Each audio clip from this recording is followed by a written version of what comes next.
של נשים במלחמה באוקראינה, והגיעה אלינו גם, לא מהניסיון שלה, היא ניהלה והידע שלה, היא ניהלה 2 משלחות סיוע הומניטריות ישראליות בגבול פולין אוקראינה בשנת 2022, לפני שנתיים.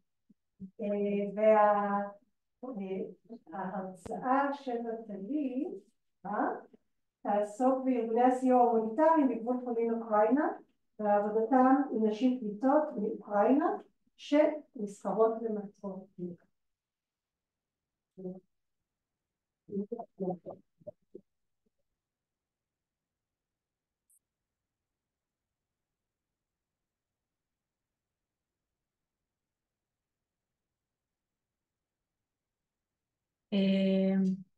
אז מה שאני ככה אדבר היום מתבסס על העבודה שלי ושל חברות שלי באזור הגבול מדיקה בפולין אוקראינה בגבול.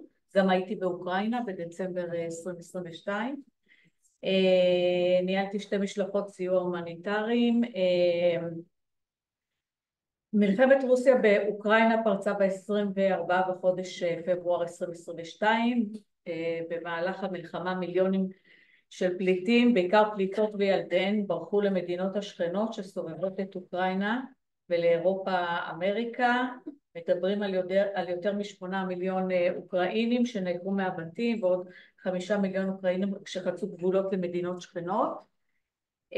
מבין אלה שברחו מהמדינה, הערכות מדברות על 90% בערך של נשים וילדים, בגלל שממשלת אוקראינה מגייסת גברים בגילאי 18 עד 65 לשרת בצבא, והיא מגבילה את היציאה שלהם מאוקראינה. אז זו גם עקירה מגדרית, כי נשים נעקרו מאבות, מבני זוג, מהבנים שלהם שהם מעל גיל 18.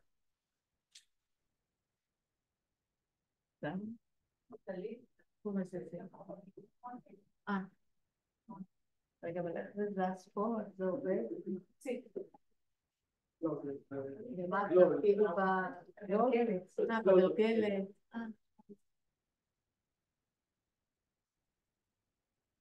טוב, אזור הגבול הוא לא רק אזור פיזי ממשי, אלא גם אזור נפשי, גיאוגרפי, אזור בין תרבותי, אזור מועד לסכנה, לפיקוח, למעקב, אזור של אי ודאות, של לא כאן ולא שם, כמו המושג של התיאוריה של טרנר, הלימינליות, של ניתוק והפרדה, של הפעלת כוח של הריבון, אזור אלים, אזור שמועד לסחר במין, לזנות וניצול מיני. אפשר לראות בעבודה על סחר במין בעבודה בגבול של ארצות הברית ומקסיקו, בערים השכנות, על נערות, נערים, כמובן צעירות ונשים, שלקוחות שמנצלים את המצב שלהם. הרבה פעמים זה נערות ונשים צעירות שכבר הגיעו על רקע של אלימות מגדרית ועוני, או שהן בהיריון והן זקוקות למחסה ומזון, וגם שם יש עבודות שנכתבו על הנושא של סחר במין. אז מדיקה זה האזור שהיינו, שזה הגבול הכי גדול בפולין אוקראינה מהצד הפולני. אז הנשים שמגיעות לשם הן נשים ונערות פגיעות, כמובן ללא אמצעים לשלם, נופלות טרף וסוחרים במין, לסרסורים, הרבה פעמים זה ארגוני פשע מאורגן, שמבטיחים להן עזרה. הרבה מהפשעים הם באינטרנט. האוכלוסייה האוקראינית משתמשת המון באינטרנט, והרבה פעמים יש כל מיני מודעות, גם של ארגוני סיוע, אבל גם של אנשים שמבטיחים מחסה, שמבטיחים לינה, תגיעו לפולין, יש לנו פה דירה, ואז ככה מתנהל. וגם היה מקרה שאני זוכרת בעיתונות הפולנית של צעירה בת 19 שהגיעה לישון באיזה בית בפולין ונאנסה, אז ממש האינטרנט זה מקום ממש שיש בו סחר שקורה במקום ככה. עכשיו, מה שראינו בגבול זה גם המון באמת אנשים טובים שהגיעו לעזור. יש את המבנה הגדול של טסקו, ששם היו מאות מיטות, ששם גם הגיעו ללון הפליטות והילדים, אבל היו גם גברים חשודים, לדוגמה איש אחד שהגיע, אחר כך התברר על ידי אינטרפול שהוא פושע מבוקש על עבירות מין, פשוט בא, אמר אני מתנדב. בהתחלה זה, הכל התחיל במרץ 2022, המלחמה התחילה בפברואר, ואז ארגוני הסיוע מהר הקימו אוהלים, אחר כך אני אראה תמונות, ואנשים באו להתנדב, ובהתחלה לא כל כך הבחינו מי זה מי, וזה היה ככה יעד גם לסחר וניצול.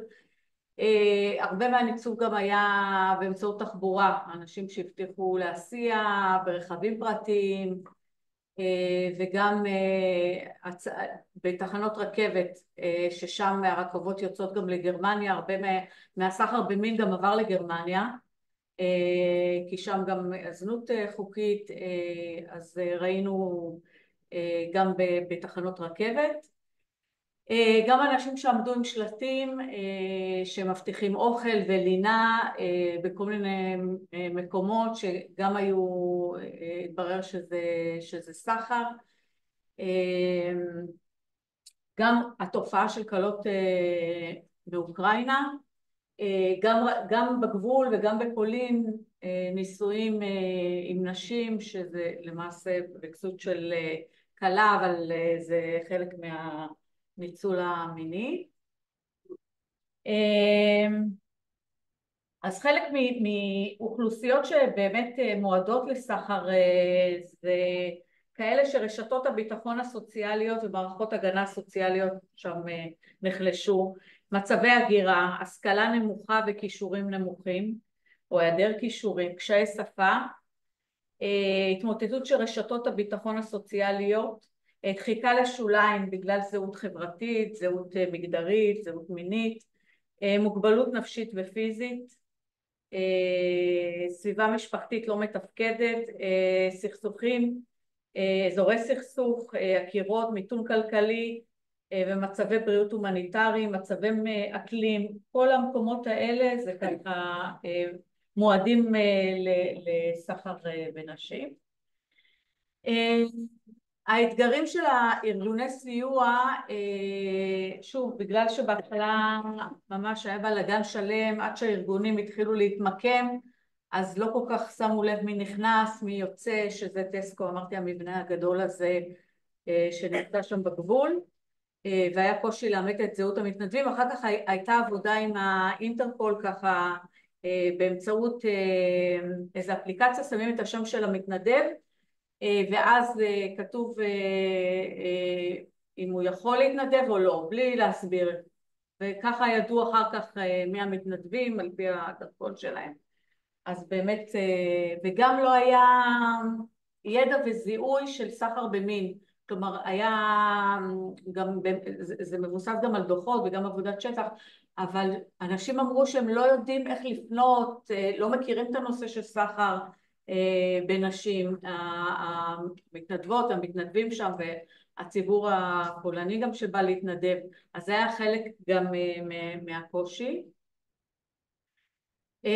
קושי אחר שהיה של ארגוני הסיוע, על זה דיברתי גם בכנס הקודם על המלחמה, זה נערות וצעירות ונשים שהגיעו לאוקראינה בהיריון או שהיו בהיריון כתוצאה מאונס בפולין, ובגלל שבפולין הפסקות הריון הן אסורות, אז נשים הגיעו ולא היה להם איך לעשות, אז היו ארגונים, הוקמו ארגונים והיו כל מיני אקטיביסטיות מאוקראינה שפעלו בנושא הזה והכניסו את זה לקטגוריה של אונס, ואונס במלחמה זה איכשהו נכנס, אבל יש שם, היו גם כל מיני אנשים דתיים מכנסיות שמתקשרים לבתי חולים ומבטאים שאין שם הפלות, ופשוט כל הנושא הזה של הפסקות הריון וזה זה נושא באמת בפני עצמו.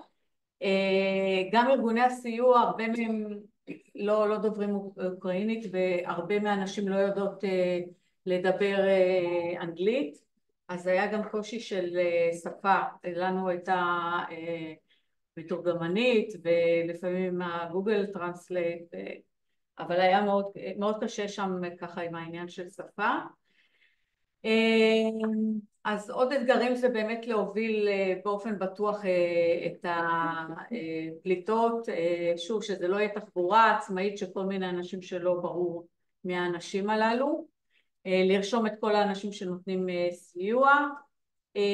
אני חיפשתי מאמרים בנושא הזה, לא מצאתי, זה בעיקר כל מיני דוחות של ארגונים ושל האו"ם, אז כל הנושא של לגבות עדות ותיעוד של אלימות מינית, של זנות, של סחר בנשים, זה אתגר שארגוני הסיוע צריכים לעשות. מסוף 2022, 2023 כבר ראיתי כבר שיש דוחות, אבל עדיין חסר.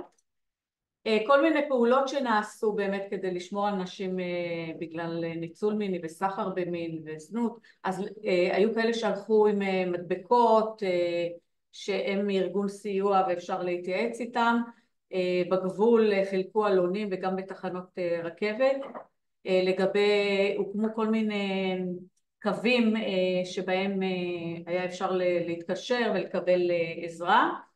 אנחנו הקמנו שלטרים לנשים, אני עד היום מחזיקה קו וואטסאפ יחד עם כל מיני ארגוני סיוע בפולין וארגונים בינלאומיים שמחפשים שלטרים לנשים, כי חלק מזה זה שאם אישה אנחנו יודעים היא תהיה ברחוב עם הילדים, היא טרף קל באמת להגיע לכל מיני בתים של גברים שמבטיחים סיוע, וזה יכול להיות פדופיליה וזה יכול להיות אונס ועוד כל מיני, אז זה היה חלק מהדברים. גם אתר שהקימו אם רוצים להתנדב ולהציע מגורים ולבדוק את זה, אמרתי קווי סיוע. אני אבדוק עוד דברים ככה שכתבתי. אז גם ראינו באינטרנט עלייה בהתעניינות בפורנוגרפיה שמציגה פליטות מאוקראינה. ראינו הצעות להיות בתעשיית המין לנשים אוקראיניות, טובות הנאה מיניות, הצעה לעבודה, הצעה לפונדקאות, גם הנושא של פונדקאות, גם ראיתי אותו בדוחות, להיות פונדקאית לזוגות חשוכי ילדים, זה גם חלק מהשימוש הזה בגוף.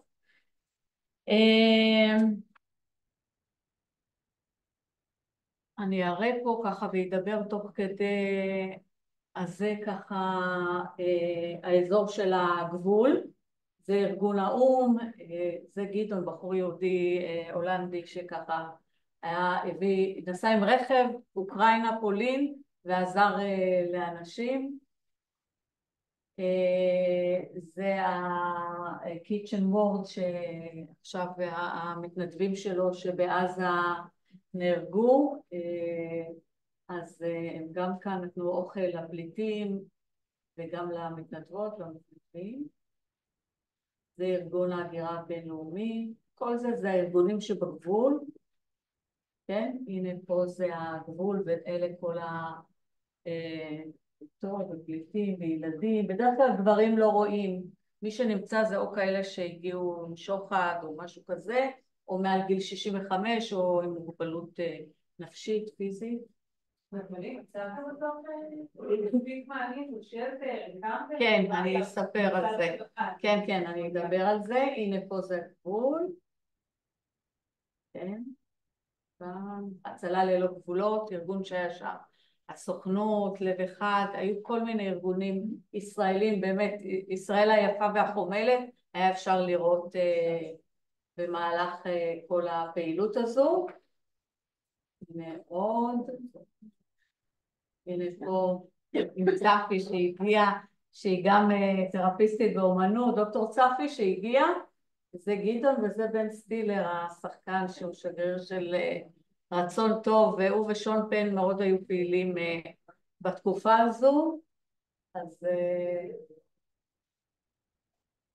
אני אענה על שאלות ועוד תוך כדי יעלה לי, ככה יעלו דברים. אז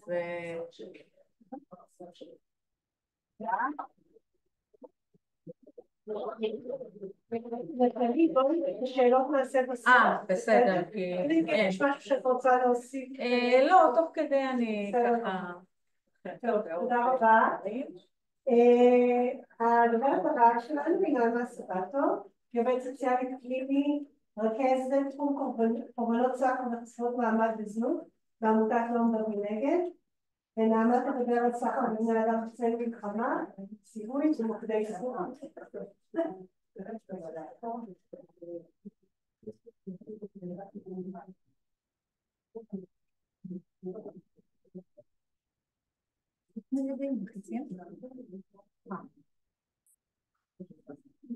היי, צהריים טובים לכולם. אז אני נעמה, אני עובדת בלא עומדות מנגד, ואני בעצם אתן קצת את הזוויות מהשטח, מהעבודה שלי. אני אתחיל עם תיאור מקרה שמלווה אותי בשנה וחצי האחרונה, ומשם נצלול לנושא.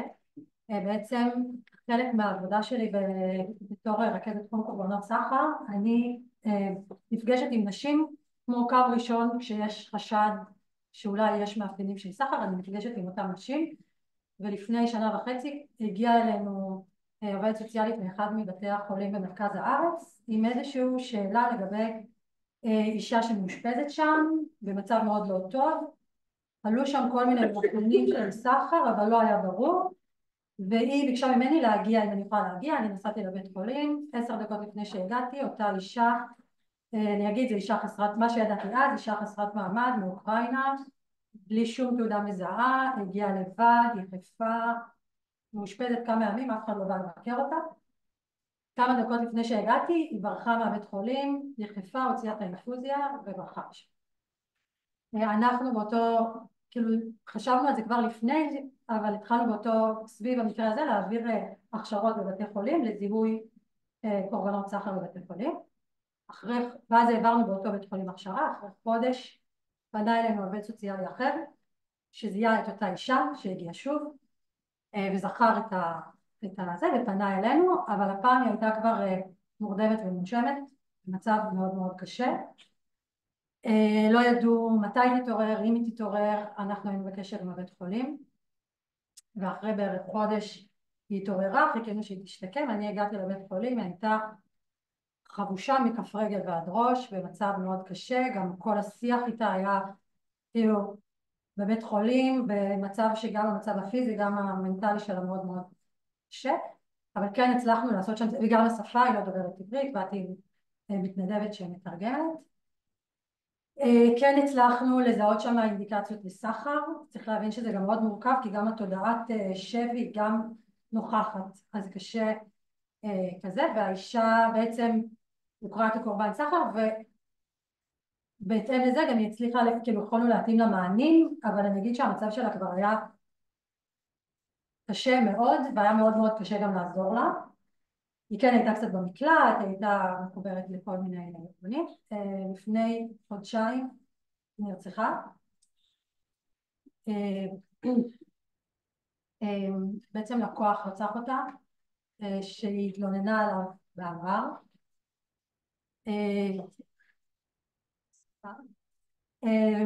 ואנחנו גם ליווינו אחרי את המקרה, היינו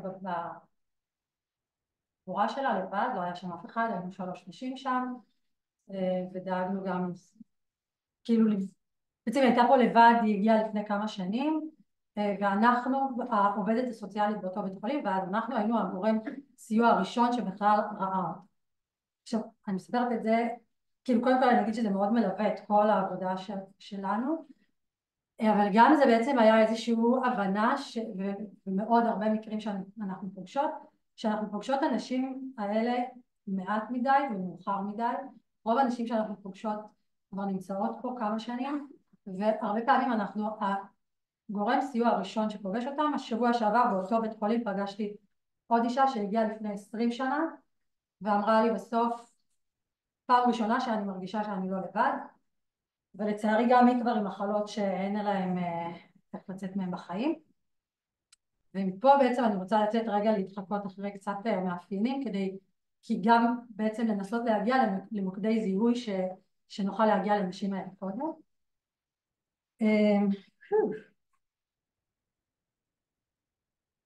אז קודם כל סחר, אני אגיד ממש בכמה מילים, התייחסות לאדם כחפץ, פרקטיקות שונות של ניצול, שליטה ושלילת חירות. למה זה חשוב?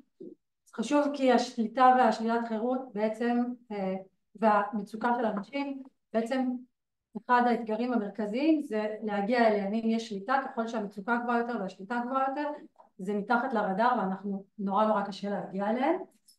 כן, אני אגיד גם עוד משהו שהוא חשוב, אפרופו חטופים וחטופות בעזה, סחר בבני אדם קורה מאז ומעולם, הוא רק לפעמים משנה את צורתו, והוא יכול לקרות לכולנו. אז זה מה שאמרתי קודם. בעצם אנחנו מבינות שהמפקד המרכזי שלנו זה להגיע לאותם נשים, כי זה שיהיה סיוע אבל לא נגיע לנשים האלה זה כאילו לא יעזור, וגם לנסות להגיע אליהם קצת קודם. מצבי מלחמה יוצרים תנאים המגבירים את הסיכון לסחר בבני אדם. עוד מעט נדבר גם על האוכלוסיות המרכזיות שאנחנו פוגשות, שאצל כולן אפשר לראות את הקשר למלחמה, שזה בין עם זה שיש יותר מצוקה או בריחה מאותם מקומות, גם מערכת החוק הרבה פעמים מתפרקת, או שיש לה עכשיו עסוקה בבניות קודמות וזה פחות מעניין אותם, ואנשים שיודעים לנצל תמיד את המצבים האלה. בנוסף, אוכלוסיות בפגיעות מוגברת זה אוכלוסיות ללא אזרחות או מעמד קבע. בעצם כאשר נמצאות אוכלוסיות שהן חסרות מעמד, אין להן פה זכויות, ויותר מזה הן גם פגיעות מול רשויות החוק, ולכן הן גם לא יוכלו להתלונן, הם לא ילכו לשירותי בריאות עד שהן יהיו חייבות, וזה כבר יהיה מיון וכאילו כזה, כי אין להם ביטוחי בריאות. ובעצם מה שקורה הרבה פעמים, ואני מתנועת את זה, אותו הבן אדם שבעצם מעסיק אותן, הוא גם שולט עליהם, והוא גם בדרך כלל יהיה זה שפוגע בהם, והן כלואות שם באיזשהו מעגל כזה.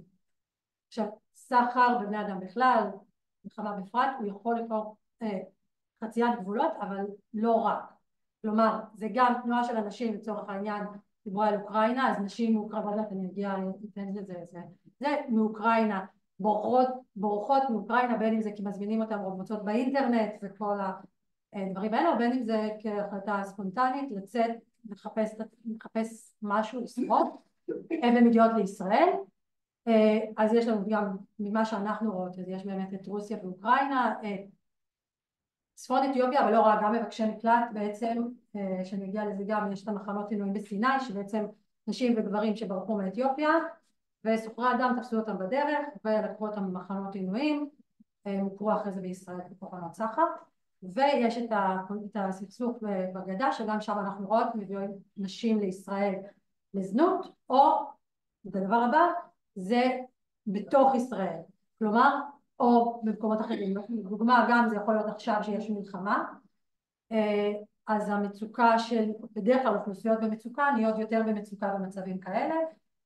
בנוסף, אם אנחנו מדברות על פלסטיניות, נכנסות שם, נכנסים שם במצב, במיוחד עכשיו במלחמה, עוד אלמנטים של הדרה ושל פגיעות בגלל המוצא שלהם, ובעצם הם יותר פגיעות גם בתוך ישראל. אז זה גם בגבולות, אבל גם בתוך שטחי ישראל. אז זה קצת נתתי, בעצם האוכלוסיות המרכזיות שאנחנו רואות, חשוב להגיד שלא כולם יגיעו סביב נשים מאוקראינה, לאו דווקא סביב המלחמה באוקראינה, זה יכול להיות נשים שגם נמצאות פה, וזה גם יכול להיות נשים ממקומות אחרים. אבל קבוצות, אז אנחנו רואות נשים מאוקראינה וגם רוסיה, שמגיעות, זה הרבה פעמים יכול להיות דרך נתב"ג, וזה יכול להיות בשטחי ישראל, כאילו כבר נשים שנמצאות בישראל, פלסטיניות, אני אגיד שפלסטיניות זה באמת מאוד, יש שם פגיעות מאוד מאוד מאוד קשה, ומבקשות מקלט מאריתריאה ואתיופיה, שזה מה שנתתי קודם, וכל האוכלוסיות האלה הן פגיעות גם בגבולות וגם בתוך ישראל. עכשיו אני אדבר קצת על המלחמה באוקראינה, וזה יחזיר קצת למה שפתחתי איתו באיזשהו מקום. בעצם סביב המלחמה באוקראינה עלה, אם אנחנו מדברות על זה שמצבי מלחמה מעלים את הסיכון, אז התחילה המלחמה, כאילו הייתה המלחמה, הבינו שיש יותר סיכון לסחר. איפה סחר קורה? הרבה פעמים יהיה בגבולות, ואז התחילו לפתוח בנתב"ג איזושהי תוכנית פיילוט חדשה לזהות קורבנות סחר. בעצם מתוך הבנה שאנשים בין אם מזמינים אותם לפה במקוון, אני אגיד גם שהרבה פעמים אנחנו רואות שמביאים נשים אז מבטיחים להם דברים מסוימים, בפועל כשאנחנו רואות אותם זה נראה אחרת, בין אם זה הן מגיעות והן כבר חייבות כסף, בין אם הן כלואות וכזה לוקחים להם את הדרכונים, אנחנו פוגשות אותם כמו שתיארתי בהתחלה בקצה של זה. להגעה דרך חברות, כאילו מגייסים אותם. אז הרבה, אז גם יש הרבה קבוצות טלגרם, הרבה מלא, כאילו אני אגיע עוד מעט לזה, אז כחלק מהתוכנית פיילוט שהתחילו בנתב"ג, בעצם אני הצטרפתי לשם כעובדת סוציאלית בנתב"ג, שזה היה מין שיתוף פעולה ראשון בין ארגוני מגזר שלישי יחד עם הרשויות, כשיש איזשהו חשד או איזשהו סירוב כניסה בגלל חשד שמגיעות לעבודה בזנות, אז ברגע שאני נכנס שם במקום של הזנות, אז אני מגיעה כדי גם לפתוח עוד אלטרנטיבה ולהציע סיוע. ואז אני מגיעה כזה בחירום, אני עוד כוננית לנתב"ג, וכשהיה איזשהו חשד, אז אני מגיעה ויושבת עם אותם האנשים. אני אגיד שזה סיטואציה, כאילו, קודם כל שזה, שלעצמו הפיילוט הזה הוא חדש, הוא מורכב, הוא מאתגר, הוא לא מושלם, וגם המקום הזה של לפגוש אישה שעכשיו הגיעה, ואם אנחנו מדברות על הקצה של לפגוש אותה בבית חולים כשהיא כבר עומדת למות, פה היא כאילו לפעמים לא בדיוק, היא עוד לא בדיוק ממש, גם לא דווקא נפגעה, אני גם לא יודעת אם היא תיפגע, כן?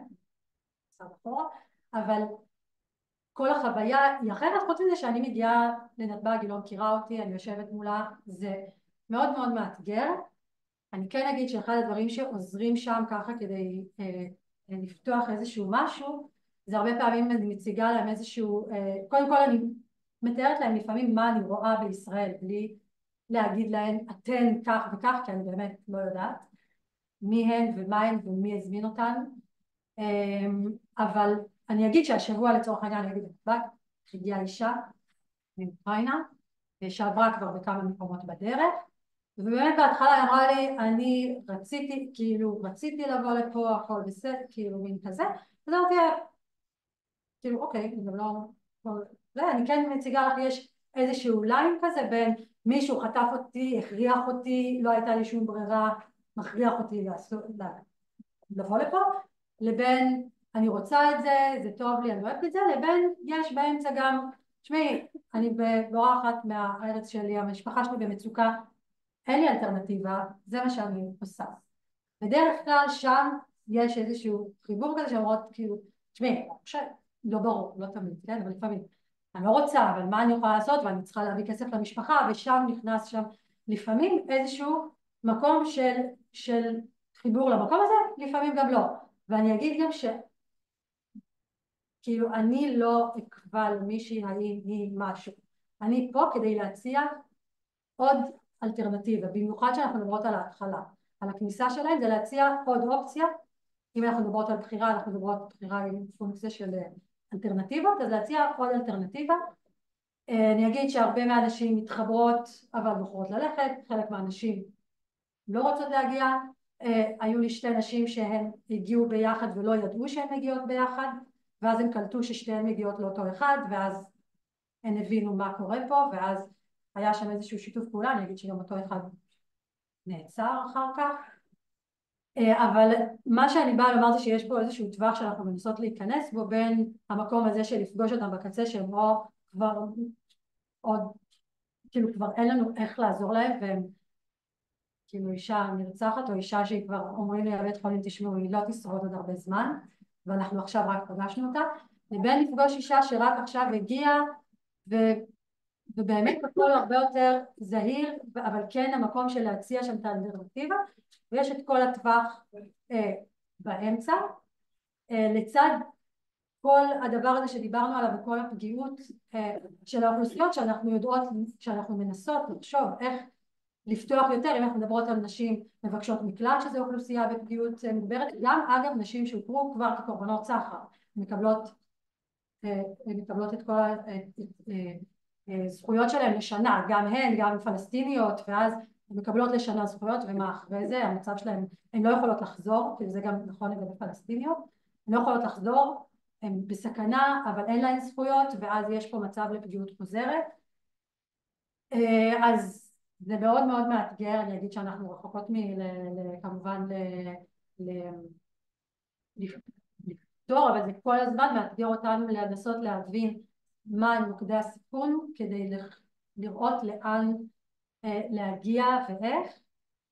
אני רוצה לחשוב אם אני לא תסכים בכלל במצגת. רגע, נראה שאני לא...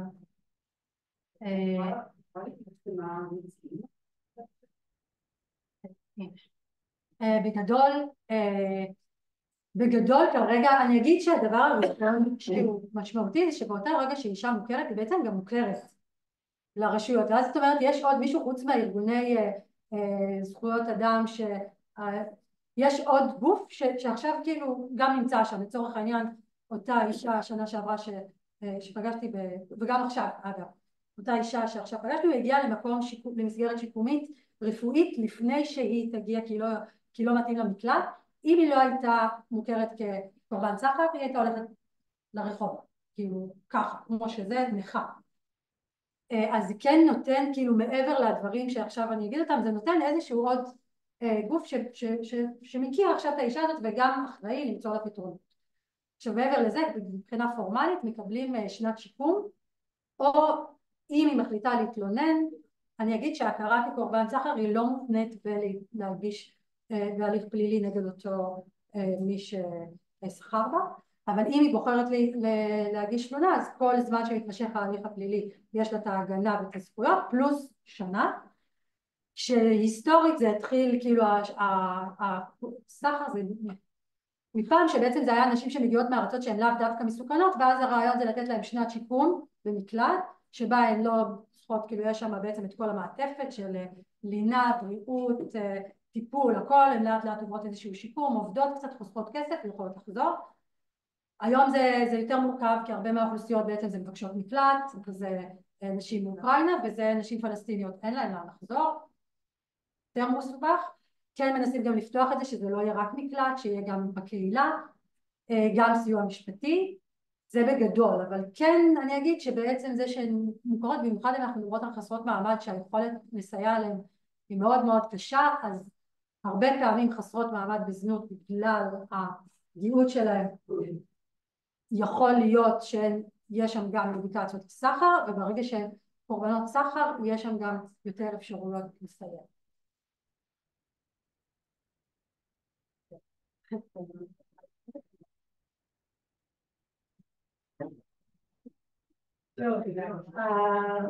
הדוברת האחרונה שלנו היא דוקטור ליאור בירגר, מבית ספר לעבודה סוציאלית פה שלנו, שהיא חוקרת את התחומים של הגירה כפויה וסחר בבני אדם, והיא תדבר על התחומים האלה.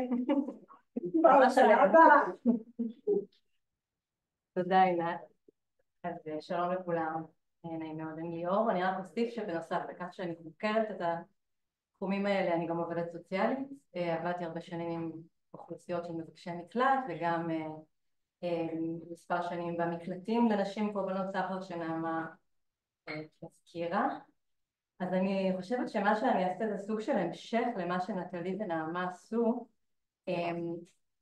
שלהמשיך את הקו הזה של הקשר בין סחר, הגירה ומלחמה, ואני אקח את זה קצת יותר לכיוון של הסיוע, של ההכרה והסיוע, ואני אוסיף לזה איזשהו נדבך שאני חושבת שהוא מאוד משמעותי והוא לא מספיק מדובר בעיניי, לא מספיק נלקח בחשבון, וזה הסיפור של מדיניות ההגירה שלנו ומדיניות המקלט שלנו, כלומר האופן שבו אנחנו מעניקים מעמד באופן כללי למהגרים ולפליטים בלי קשר לסיפור של סחר ואיך זה גם רלוונטי לסחר.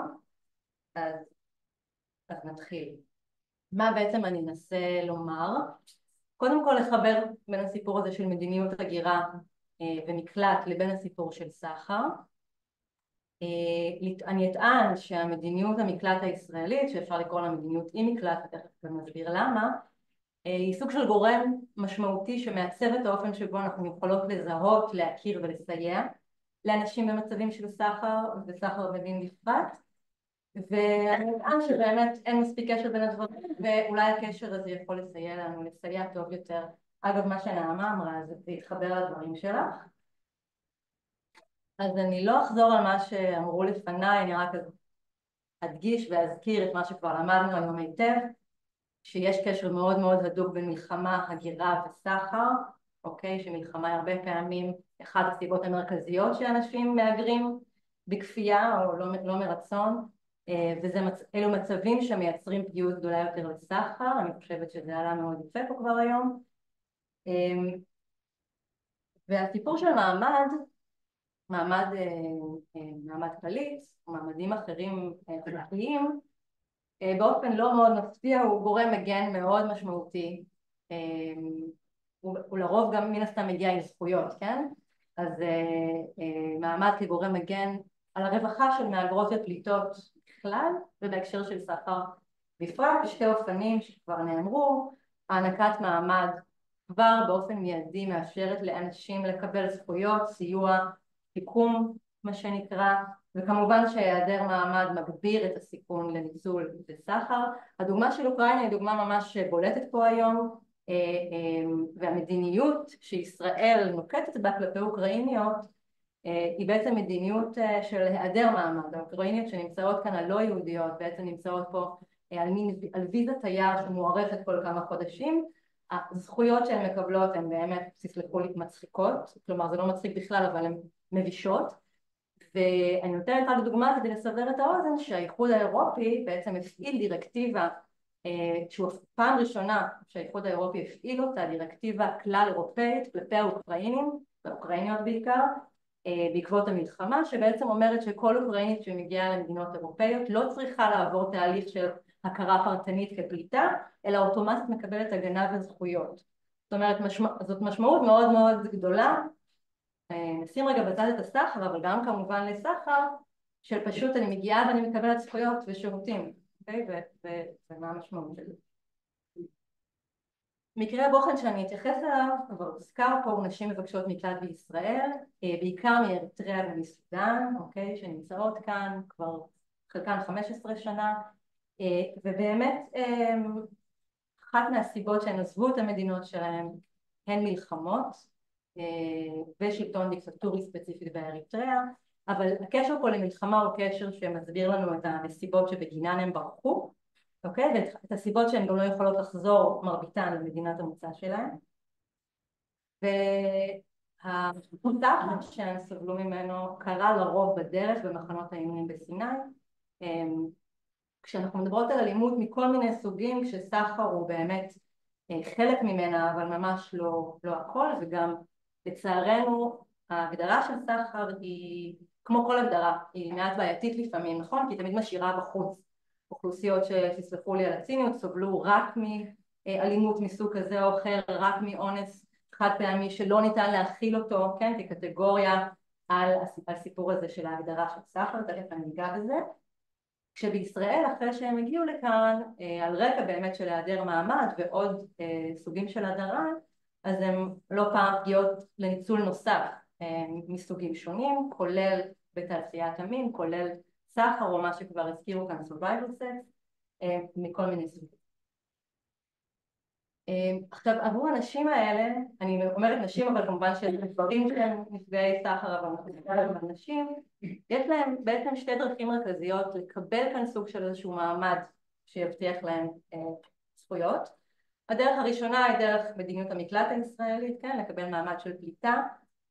מדובר באמת על דרך שהיא כמעט לא אפשרית, אוקיי? מי שמכירה את מדיניות המקלט הישראלית, אחוזי ההכרה, כלומר מי שבאמת קיבלו מעמד פליט מתוך האוכלוסייה של מבקשי המקלט האריתראי, מדובר בעשרות בודדים, זה אחד האחוזים הנמוכים בעולם, כלומר הסיכוי שלך לקבל פה מעמד כפליטה הוא כמעט אפסי. מה שהם כן מקבלות ומקבלים זה את האשרה הזאת שנקראת 2א5, או רישיון זמני לישיבת ביקור אם תרצו, זה מין דף A4 כזה שהם הולכים איתו מקופל בכיס, ובעצם מציע להם כמעט כלום, זה לא אישור עבודה, אין גישה לזכויות רווחה ובריאות לבגירים, והוא משאיר אותם במצב של לימבו, לימונליות, אוקיי, הם חיות פה כקהילה, חיים כבר הרבה מאוד שנים, לא מגורשים אבל גם לא יכולים באמת to integrate, וכמובן שהיחס והתפיסה של מסתננים לא רצויים וכולי לא תורם באמת ליכולת להשתלב. אז זו אופציה אחת, והאופציה השנייה שנעמה הזכירה היא בעצם נובעת מהמדיניות שנוגעת לסחר, והיא בעצם להיות מוכרת כקורבן סחר, שעבור רוב הנשים האלה, אנחנו מדברות על כמה מאות נשים מבקשות מקלט שהוכרו בישראל מתוך אוכלוסייה של אלפים, הן מוכרות לרוב על רקע של החזקה בתנאי עבדות. כלומר, ההתייחסות אל אדם כקניין למטרות עבודה או שירותים, לרבות שירותי מין, כלומר, הם לרוב הוכרו על בסיס מה שקרה להם במחנות העינויים, שהם הצליחו להוכיח שהשתמשו בהם כקניין לצורך שירותים. ואז הן באמת יכולות לקבל כניסה למקלט, ויזה שהיא לרוב נמשכת שנה, ובאמת שירותים יחסית נרחבים במקלט, וזו הוויזה שהן מחזיקות. בוויזות עבודה, ההבדל בין הוויזות האלה הוא חיים ומוות, זאת אומרת להחזיק אישור עבודה ולהגיע למעסיק ולהגיד לו אני יכולה לעבוד בניקיון, זה הבדל של חיים ומוות ולהגיע אליו מאישור של רישיון זמני שכתוב עליו שהוא לא מהווה רישיון עבודה אבל בעצם בג"ץ לא אוכף את זה, אז כן אפשר לעבוד ולכי תסבירי לו שאת בעצם יכולה לעבוד. זאת אומרת המשמעות של זה עבור אישה שצריכה לקלקל את עצמה ואת המשפחה שלה והוא משמעותי מאוד. עכשיו מה שקורה במעבר הזה בין המעמדות הוא שמבקשות המקלט שמחזיקות את אותו 2א5 שהמדינה רואה בהם כמישהו שבאמת לא ממש מגיע לה יותר מדי, כשהן כן מוכרות קורבן סחר הן עוברות לאיזה קטגוריה כזו יחסית מיטיבה, יחסית נדיבה, שבאמת מקבלות שירותים, גם על זה יש לי מה להגיד אבל אני אגיד שהם יחסית טובים, לתקופה מוגבלת בזמן של שנה, לפעמים שנה וחצי, אבל אז מה קורה אחר כך? הן בעצם חוזרות להיות שוב רק אותה עוד מבקשת מקלט בלימבו שלא מגורשת אבל גם לא יכולה באמת להיות זכאית לזכויות. ואנחנו מדברות על מעבר שמבחינתי כאילו אני יכולה לומר המדינה מן אומרת את קודם כל מבקשת מקלט לא רצויה, מסתננת, ולרגע אולי את קורבן סחר שאנחנו נותנים לו הכרה, אבל מהר מאוד זה נלקח ממך ואת חוזרת להיות באותו מעמד. עוד מילה על השירותים שנעמה כבר די אמרה, השירותים של קורבנות הסחר מתבססים על איזושהי תפיסה מוקדמת של סחר, שכוללת הצלה או הגנה מפני סוחר ולכן מקלט, אבל היום אנחנו מדברות על חלק מהאוכלוסיות שההגנה הזו לא מתאימה לנו, אוקיי? ההגנה של המקלט, בין היתר כי הם אולי בעלות משפחה ודברים אחרים, ויש איזשהו חיבור בין השהייה במקלט לבין האשרה שהן מקבלות, כשהמענים כאמור מוגבלים בזמן. עכשיו, יש לי כמה דקות? כן, כן. מעולה. תפסיק לך. אני רוצה לשתף אתכם על הרקע הזה בכמה דוגמאות מתוך מחקר שעשיתי עם עובדות סוציאליות בישראל ובבריטניה, שבו בעצם שאלתי אותן על האופן שבו הן מזהות או מעורבות בזיהוי של סחר, איך זה נראה ומתי הן מעבירות את הפנייה הלאה ומתי לא. ואני אדבר על ישראל מפאת קוצר זמן, אבל אני בעצם רוצה להראות איך המדיניות הזו של היעדר המעמד והמקלט מעצבת את היכולת לזהות ולסייע בעצם לנשים במצבים. יום יש לך 10 דקות. אז קודם כל אני אגיד שהסיפור של המעמד הוא הרבה פעמים דווקא מניע להכרה, כן? כי אם אין לי מעמד במדינה הזו והיכולת שיכירו בי כקורבן סחר תעניק לי מעמד וזכויות, אז כדאי לי, אוקיי? רצוי לי שאני אולי אפנה לנתיב הזה. וכך אומרת עובדת סוציאלית בתחום של נשים בזנות, שראיינתי עם מסבירה נשים ישראליות, הנגישות שלהן למענים היא הרבה יותר טובה, ואת לא צריכה את הסטמפה של קורבן סחר, כי זה מתייחס בעיקר למעמד, לאישור עבודה, לשירותים רפואיים ורווחתיים שחסרי מעמד לא יקבלו. וגם בסוף ברובד הנפשי, את לא צריכה לקבל את זה שאת קורבן, את צריכה להוכיח שנפגעת. וזה משהו מאוד מאוד לא פשוט. ואיך עושים את זה? בלי לייצר טראומטיזציה משנית. ואז מישהי ישראלית היא לא צריכה את זה, למה לעבור?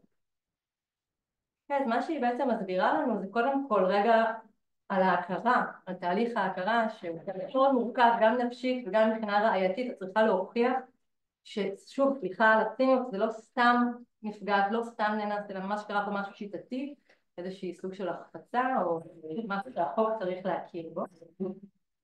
אז מה מדינה, מה זה אומר לו? זה רק לא מהטבעיות? מה זה אומר לו? זה כאילו בעצם. אז קודם כל זה אומר, יש באמת פרוטוקול, יש איזשהו ראיון שאת צריכה לעבור. נעמה היא אחת מהאנשים המומחיות ביותר, אז אני תכף תוסיף, אבל איזשהו ראיון שאת צריכה לעבור, שכמובן שהראיות, לרוב אין לך ראייה של ממש, והסיפור שלך הוא הראייה המרכזית. זה קצת מזכיר את מה שאנחנו מכירות מהסיפור של נפגעות אונס, במובן שבסוף את צריכה לספר איזשהו סיפור. כן. התהליך הזה פעם היה בידי המשטרה, היום הוא עבר, הוא כבר לא בידי המשטרה, הוא בידי בעצם מתאמת הסחר, אישה דינה דומינץ, שהיא אחראית על הנושא של תיאום סחר, ויש ועדה מייעצת, שבעצם מחליטה אם לקבל או לא לקבל את הסיפור. בתוך הסיפור שלך צריכים להיות כל מיני אינדיקציות ספציפיות שמכריעות שבעצם מדובר בסחר. אולי נרחיב על זה בדיון אם לא עניתי לך מספיק.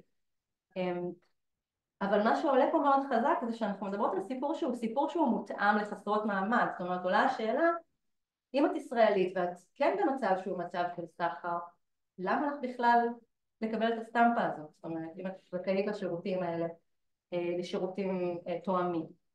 ושהמעמד הוא באמת מניע מרכזי להכרה ולתהליך הזה שאנחנו מדברות עליו. מצד שני, או לצד זאת, מתוך הרעיונות שלי עלה שהמעמד הוא גם הרבה פעמים דווקא חסם, כלומר היעדר המעמד. למשל, ככה מסבירה עובדת סוציאלית אחרת בתחום של פליטים ומבקשי מקלט, היא מסבירה, לי אף פעם לא יצא לעבור עם מישהי תהליך של הכרה או אפילו להתעסק בזה, בגלל שבפועל המענים שיש כיום בארץ לא מתאימים. עוד לא קרה לי שזו גם מישהי שזקוקה למענה של מקלט והיא גם עונה לקריטריונים של סחר. ברור שיש אנשים שהמענה הזה מסייע להם, למרות שזה רק לשנה, אבל לרוב לא. בעיקר כי עברו הרבה מאוד שנים. אולי פשוט הגיע הזמן לבחון את זה. כמו הרבה מענים למבקשי מקלט, בסוף זה כל כך מורכב לתת לאדם מענים כל כך כוללניים לשנה, ואז להעלים אותם. כלומר, מה שאנחנו לומדות מהדברים שלנו זה קודם כל שהמענים הקיימים לא מותאמים לכל האוכלוסיות הדי מגוונות של נשים וגברים במצבי סחר שמגיעים לכאן ונמצאים כאן. במקרה הזה של מבקשות המקלט האריתראיות והסודניות הם לא מתאימים, גם כי עבר זמן מאז שהסחר שהם סובלו ממנו או חוו קרה, גם כי היא אומרת הרבה מאוד שנים, וגם באמת הסיפור הזה שהיא מדגישה של לתת מענים כוללניים ואז לקחת אותם, לא, הן חוזרות להיות שוב רק מבקשות מקלט חסרות מעמד. אז המעבר הזה בין מענה כוללני למצב של לימבו, ואלה בעצם סיבות שהרבה פעמים לא רק שהאישה עצמה לא בהכרח תתחיל את התהליך, גם שאנחנו כעובדות סוציאליות, נעמה דיברה גם על סיפור של עובדים סוציאליים בבתי החולים וכולי, אבל פה אנחנו מדברות על עו"סים שכן מכירים, כלומר הם כן מכירים את הסחר, הם יודעים מה זה סחר והם יגידו, אני לא רוצה ללכת בדרך הזו כי זה לא רלוונטי בכלל לאישה שאני מדברת איתה. אז פה יש כבר שאלה על התופעה הזו של המספרים שאנחנו מדברים עליהם, האם הם משקפים מציאות, האם הם משקפים פשוט את המסגרת שבתוכה אנחנו פועלות וכולי. אז אם לסכם, מה שבעצם אני מוסיפה זה שמדיניות ההגירה והמקלט גם מייצרת כמובן פגיעות, במיוחד אם את חסרת מעמד, אבל גם משפיעה על האופן שבו אנחנו מכירות את תהליכי ההכרה והסיוע בישראל. אני רוצה להציע ששוב זה אולי קצת יומרני, אבל אין ספק שאם המדיניות מקלט שלנו פה תהיה מיטיבה יותר ואנשים יוכלו לקבל מעמד על סמך הפליטות שלהם וכולי, אז גם הסיפור של סחר ייראה אחרת, אוקיי? זה יזמין אותנו לשאול שאלות לגבי המצב של סחר, ופה אני אסיים.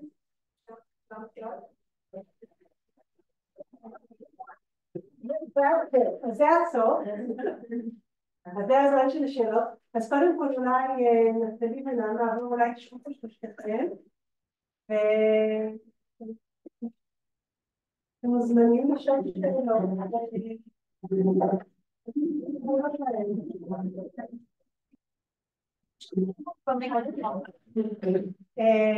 הוא עובד עלי? כן, כן, אוקיי. אבל זה כל... לפני שאני שואלת שאלה, כן חשוב לי להגיד, לא שאני אומרת שהמצב בארץ הוא מכיר, אבל כן חשוב להגיד שיש מרכז יום, בנות סחר ומסילה, שלא רק מתייחסים, ויש לנו מרכז יום, הוא גם קורבנות אלוהים בסיני, והוספר בשנה, נורא חשוב לדעת, וגם יש תמיד שנקרא חזרה בטוחה של אנשים שכן יכולות לחזור למדינת המוצא, ובמהלך השנה, שנת השיקום הזו, אנחנו עכשיו ממש עובדים על נוהל כזה של חזרה בטוחה לארצות שאפשר לחזור אליהן. וגם עם העבודה עם היחידה של המשרד הבינלאומי שיוצרת קשר עם מדינת מוצא וניסה לעשות את החיפורים של האישה כדי שהיא תחזור לשם והיא לא תחזור לפה. תודה, זה רב חשובה מאוד שלא ציינת. אולי מישהי מדברת בשם והתפקיד רלוונטי, לא תקציבו. כן, אני אמרתי סגל, ואני מסתכלת פה קורבנות סחר וזנות וחזרות.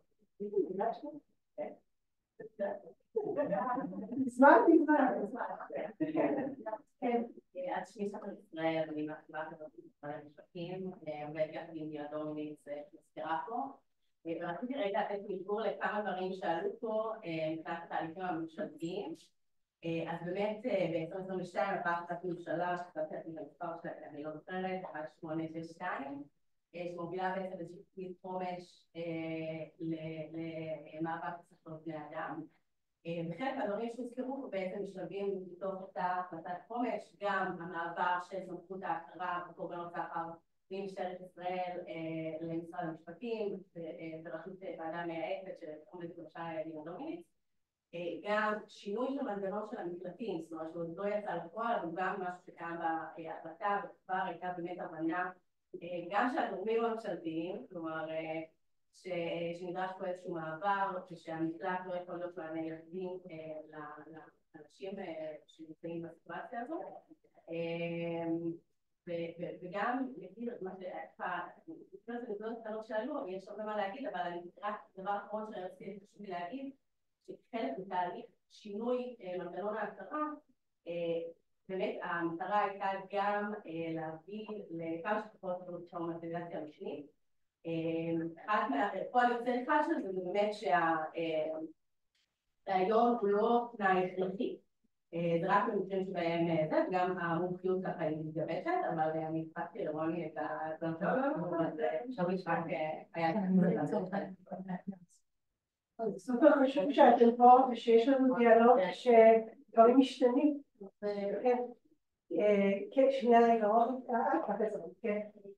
אני עירית ממרחב הלב בנתניה, ורציתי לשאול אותך נעמה, כבר בתחילת ההרצאה, אז פרמטרים לזיהוי הוא סחר, איך אני יכולה לראות נערות צעירות שמגיעות אלינו, לזהות סחר.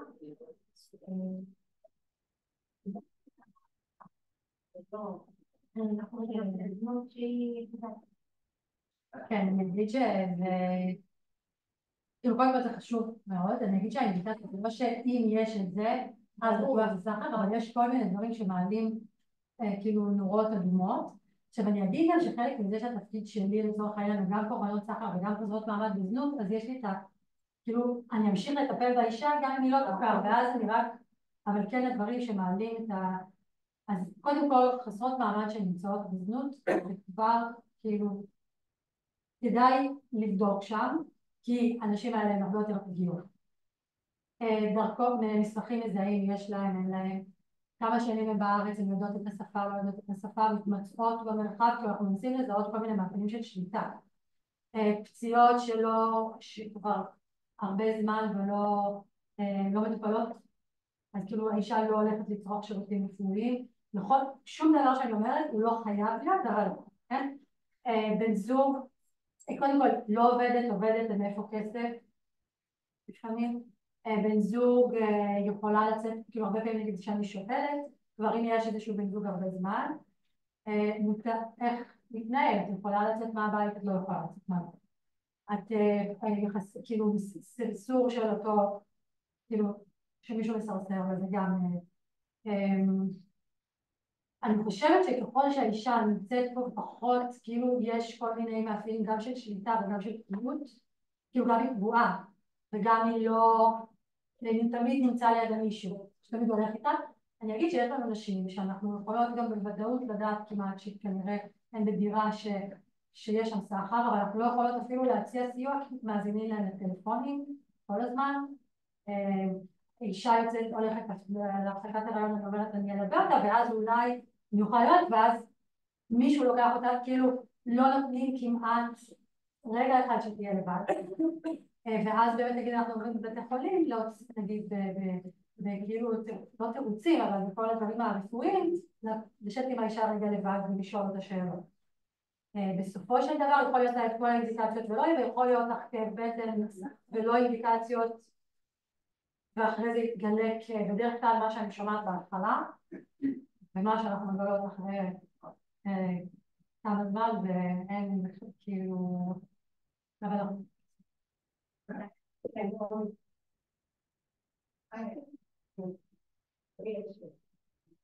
לגבי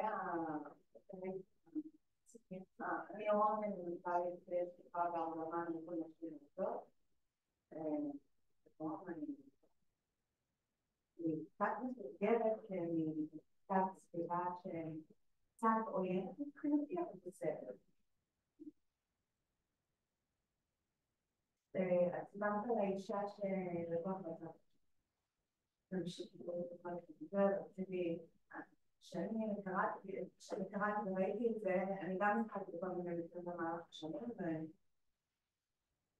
וכשראיתי את זה, מה ראשון חשבתי כאילו לפני שהלקוח התבדקה במשטרה והתלוננה, אוקיי, נכון. אני לא יודעת שכן. אגב, הדבר הזה שאני אומרת שאנחנו נבנות הרבה דברים אחר כך, אותה אישה אומנם הוכרה כקורבן סחר, ועדיין היה שם רב הנסתר, כאילו לא ידענו נגיד שהיא התלוננה, סגרו את זה מהם. ומה? סגרו את התיק. אוקיי.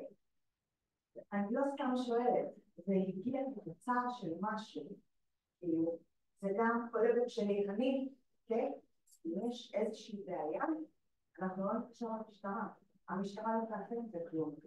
וזה ביזיון, שזה מה שקורה במדינה הזאת, כי אם אני הולכת לעבודה, מבחינתי זאת עבודה, ואם אני הולכת לעבוד, ואני צריכה לחשוב בכלל על לקחת סוג של סיכון, שאולי יהיה לקוח אלים, אוקיי? בדרך כלל זה לא קורה, אני אומרת את האמת, בדרך כלל זה לא קורה, אבל אני קוראת, אני מדברת עם עוד בנות מכל הארץ, בהרבה מקומות, ואני שומעת כל הדברים האלה, במקום שהמשטרה תהיה, שיהיה את האופציה בכלל, לא להתקשר ולהגיד, שמעו, אני מרגישה פה בסכנה, והם צריכים להגיע ולא להתעלל בי וכל ההתעלמות המשטרתית הזאת, אלא מבחינתי, א' ב' שלהם, זה לבוא לעזור לי, וזה לא קורה.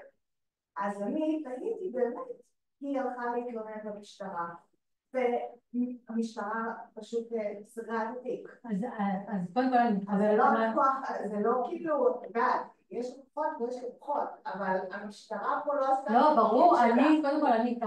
אני אעמיק את מה שאת אומרת, ואני אגיד שכשמדובר בחסרות מעמד, אז כל הנושא עם המשטרה, אם את מדברת על זה שאזרחיות המשטרה, חסרות מעמד נמצאות בעוד יותר פגיעות, כי מראש, נגיד האישה שפגשתי שבוע שעבר בבית חולים אמרה לי שהיא משכה, היא הגישה תלונה ומשכה, כי היא נכנס לשם המקום של המעמד, זה לא רק כמה יספרו אותה, גם היא שמה את עצמה בסיכון. ויש לי אישה פלסטינית שהיא עבדה בבית בושת עם ישראליות, אבל אותה מתייחסים אליה אחרת, כי יודעים שהיא לא תלך למשטרה, כי היא תלך. ואני אגיד עכשיו רגע עוד משהו, שחלק אגב מנתב"ג ומכל העבודה שלנו משותפת גם עם משרד המשפטים, זה חלק מזה, זה גם עבודה עם המשטרה. לצורך העניין, שבוע שעבר המשטרה בעצמה פנתה והגיעו אליי שאני אבוא לירושלים, לפגוש נשים של חסרות מעמד, והיה פשיטה כזה, והיה שם, הם חשבו שכאילו המקום הזה של להסתכל עליהם גם כשורדות ולא כעברייניות, הרבה פעמים, שורדות את החיים, כאילו מנסות לשרוד, הן עכשיו נמצאות, חסרות מעמד, חסרות אמצעים, הן עכשיו נמצאות בסיטואציה מורכבת, אבל לא להסתכל עליהן כעברייניות. כן, כאילו, כן, לא, אבל ממה שאמרת קודם על היחס הרבה פעמים של המשטרה, זה לא כזה ברור. לא, זה משהו שצריך...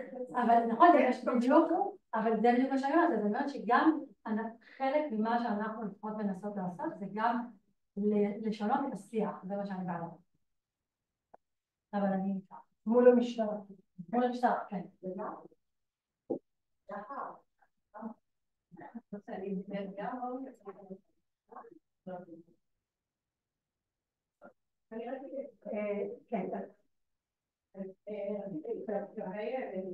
כאילו בעצם מדיניות הייחוד של המדינה לגבי קורבנות שמגיעות בייחוד, האם זה גורם להם להמשיך להגר הלאה?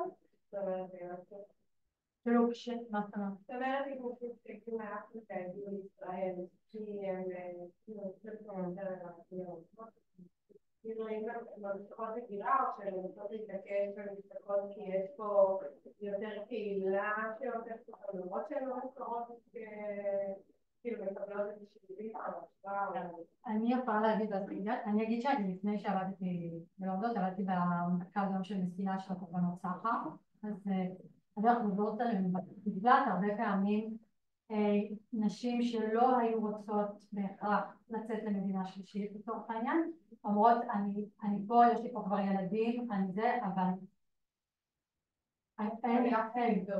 כן, אז תגישי אותי, נשים שבהתחלה היו אומרות לי, אגב גם פלסטיניות שאני מלווה עכשיו, שאומרות שבהתחלה אמרו בשום פנים באופן, זה השפה שלנו, זה האזור שלנו, אבל ככל שהן מתחוקות יותר, הן באיזשהו שלב שולפות את תקשיבי, תבדקי מה הוא, תעשו משהו, אין לי פה אופק, למרות שצריך להגיד שגם הגירה אחרי, כאילו, שוב פעם, עם ילדים מזה, וגם אני אגיד עוד משהו שעבדתי לצורך, גם בין לבין, עבדתי למבקשי מקלט פלסטינים, להט"בים, ושם הרבה פעמים בעצם הם יצאו למדינה שלישית, והיה אינדיטציה גם שם לניצול, כאילו, ההישרדות ממשיכה, רוצה להמשיך, אבל רק לחדד את ההבחנה בין סוגים שונים של אוכלוסיות שיכולים או לא יכולים לצאת מפה. זאת אומרת, אם אתה למשל מישהי שיש לה ויזת תיירת, או אוקראינה או כל מדינה אחרת, אז תיאורטית את יכולה להמשיך למדינה אחרת, אבל אם את מסודן או מאריתריאה ואין לך בעצם מעמד, כלומר, את לא דרכון ואת ללא מעמד מוסדר, את לא יכולה פשוט להגיע לנתב"ג ולטוס לאנשהו. זאת אומרת, סוג של כלואה פה. אז יש כל מיני עסקים של דרך האום, של סוג של ריסטלמנט, מה שנקרא, של ממש יישוב מחדש במדינה אחרת, אבל זה רק אם את מוכיחה איזושהי פגיעות וכולי, מכסות מסוימות. עבור רוב האוכלוסייה של מבקשי המקלט האפריקאים שדיברתי עליה, אין אפשרות לצאת מכאן.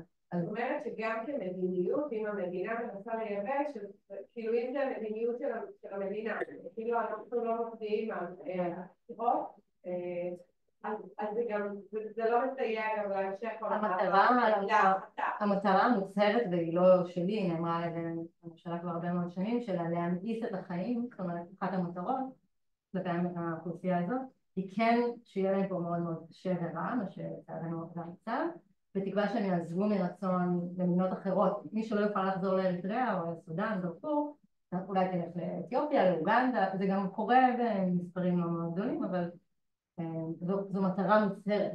אני אגיד עוד משהו, אני מדבר על הפלסטינים, פלסטיניות גם, שממש היה כאילו בניגוד למבקשי מקלט, אין להם אשרת שהייה אפילו קבועה, כאילו יש להם רק זמני, ואני אגיד שהרבה פעמים המינהל האזרחי ממש צמצמו אפילו את הזמן ומתנים היה תקופה עכשיו אני לא בדיוק, אבל לפני שנה לפחות זה היה, מתנים את היתר שהייה בזה שמגישים אותם ליישוב מחדש, והאו"ם מבחינתו אומר כאילו המכסות שיש זה כאילו מדיניות שהיא לא, אין לה, בשביל שהם יצאו למדינה שלישית, אבל גם אם הם ירצו לצאת, ונגיש את כולם הסיכוי שהם יצאו, זה אחד אז כאילו מדיניות שאין לה קרקע, כאילו אין לה לא רלוונטית. אין לה אופק.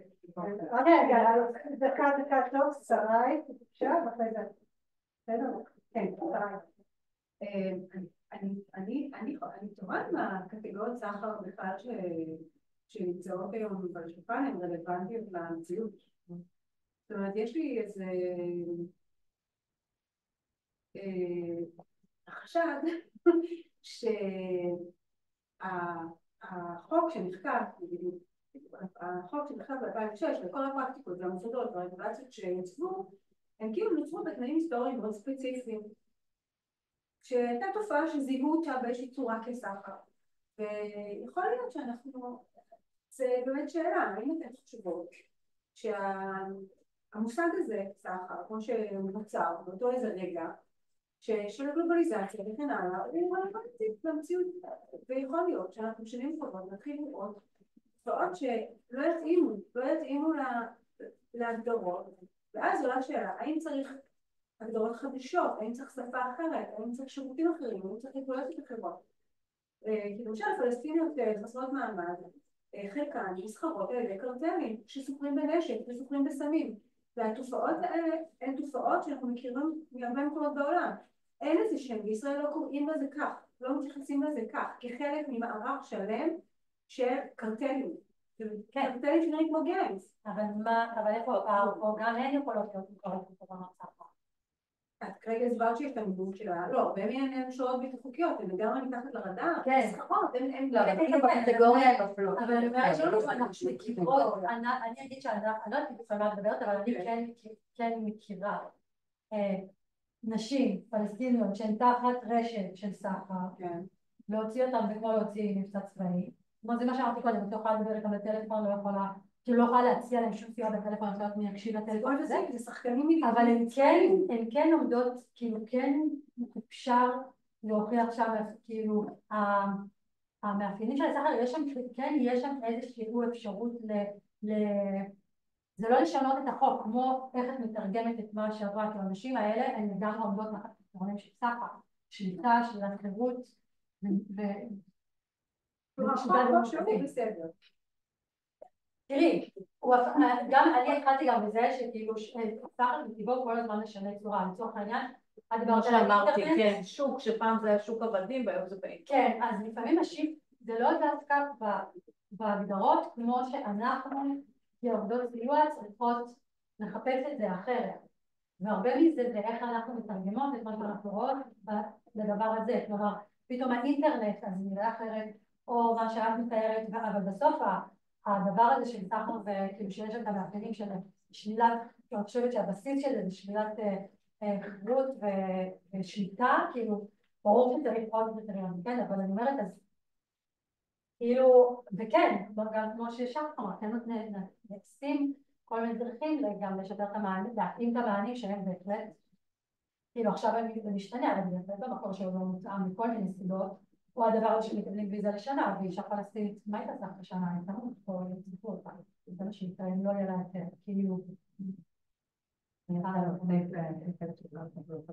אני מאוד, זאת שאלה מצוינת בעיניי, וזו נקודה שאותי אישית מעסיקה מאוד, ככל שאני מתעסקת יותר בסיפור הזה של סחר, אני מבחינתי מגלה עולם שהוא, אני לא הראשונה, יש על זה מאוד כתיבה ומחקר וביקורת, אבל שהוא מאוד בעייתי, כלומר ההגדרות הנוכחיות, אפילו על הראשוניות אפשר לשים סימן שאלה, כן, כמו כל קטגוריה חוקית, אבל בישראל בין הפער הזה מאוד בולט, והוא גם עלה פה עכשיו בדיון, זאת אומרת הפער בין מה שקורה בשטח לבין האוכלוסיות המגוונות שנמצאות לבין ההגדרה והמענים שהם בעיניי יש שם פער מאוד מאוד גדול.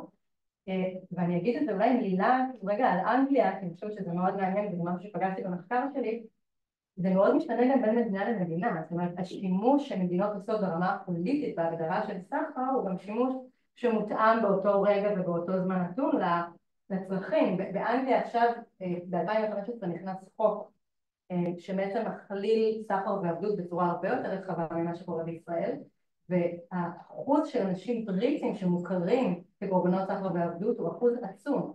זאת אומרת אם בישראל אנחנו מדברות אגב על תופעה שהיא ספציפית למישהו חסר מעמד או כך קרה או כך קורה, אז זה לא בהכרח אומר שבכל המדינות זה כך, ושווה לשאול למה.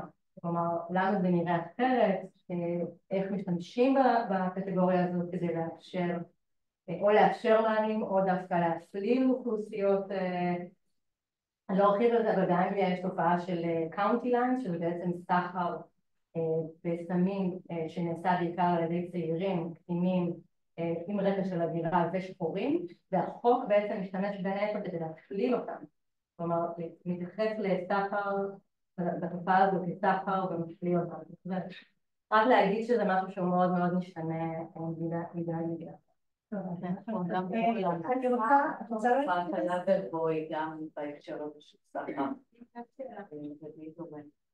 אני רוצה לשאול עוד שאלה אחת, לשאול?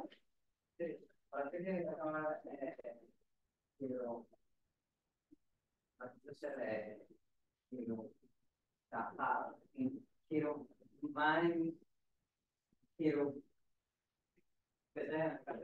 גם, אני מזדהה עם מה שאמרת, שאני לא בטוח שההגדרות הן תמיד מדויקות ומתאימות, נגיד במקרה של פלסטיניות זה נראה לי הגדרה לא קשורה, כי בנקראות לבוא, כן, לא רוצה שקצת נקראות, בטח כאלה שהם רגע מינים מגדרים שלהם. אבל רציתי לשאול איך איך בעצם המענה, מה המענה,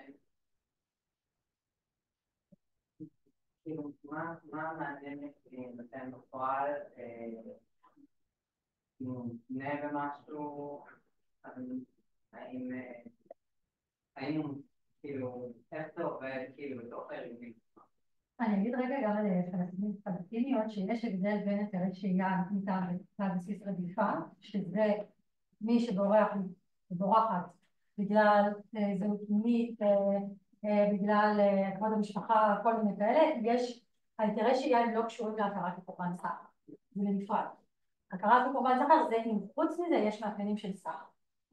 אוקיי? אז זה כן שונה, אבל אני כן מתחברת לזה שיש פה גם מה זה? כן, אבל זה במקביל, כאילו בתוך העניין, גם אם היא מוכרת, היא צריכה לקבל היתר שהייה. יכולה להיות מישהי עם היתר שהייה, היא לא תהיה מוכרת כקורבן סחר, אבל כל קורבן סחר תצטרך להיות עם. אז זה רגע בכזה שנייה לעשות שם את זה סדר, ואני אגיד שזה, אני לא יודעת אם לזה התכוונת, אבל כן, בשביל להיות מוכרת קורבן סחר, זה לא מותנה לצורך העניין, בזה שיהיה את הסוכנות שמתלוננים על מישהו פלילי. לא צריכה לתת שם, את לא צריך לפתוח בהליך פלילי, את קורבן, כי את קורבן, לא כי הוא, כאילו לכל את מוכרת מטעם הסיפור שלך, של מה שקרה לך, ומה שאמרת קודם, אם את גם מגישה תלונה ויש הליך פלילי, בנוסף על השנה שאת מקבלת שנת שיקום, גם יש הגנה בכל זמן שמתנהל ההליך המשפטי, ההליך הפלילי. כן, אני אגיד שכרגע המענים הם מסוימים, אז לצורך העניין, אם את לא רוצה לצאת למקלט, זה מוכר יותר, את תהיי מוכרת עם קורבן סחר, אבל יש לי אישה שהיא מוכרת עם קורבן סחר, ובינתיים אין לה הרבה זמן, אבל זה לא, בפועל היא לא... אין לה איזשהו מענה שנותן, כן, אבל זה כן נמצא באיזשהו תהליך של התאמות, וכן האתגר המרכזי, אני חושבת להתחברת למה שאמרתם מעבר לחוק, זה אני חושבת שאם אנחנו מדברות על סחר, ואם אנחנו מדברות על קרטלים, כאילו אז האומנות היא שאנחנו לא נגיע לזה, ושיש שם סכנת חיים, והמשימה היא בעיניי, הרבה מזה זה איך אנחנו מגיעות, ככל שהסחר יהיה קשה יותר והאוכלוסייה פגיעה יותר, יהיה לנו הרבה יותר קשה להגיע לשם. טוב, תודה רבה.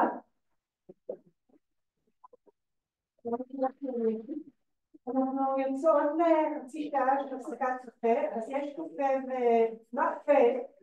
פה בחוץ, יש גם גלד קפה בכניסה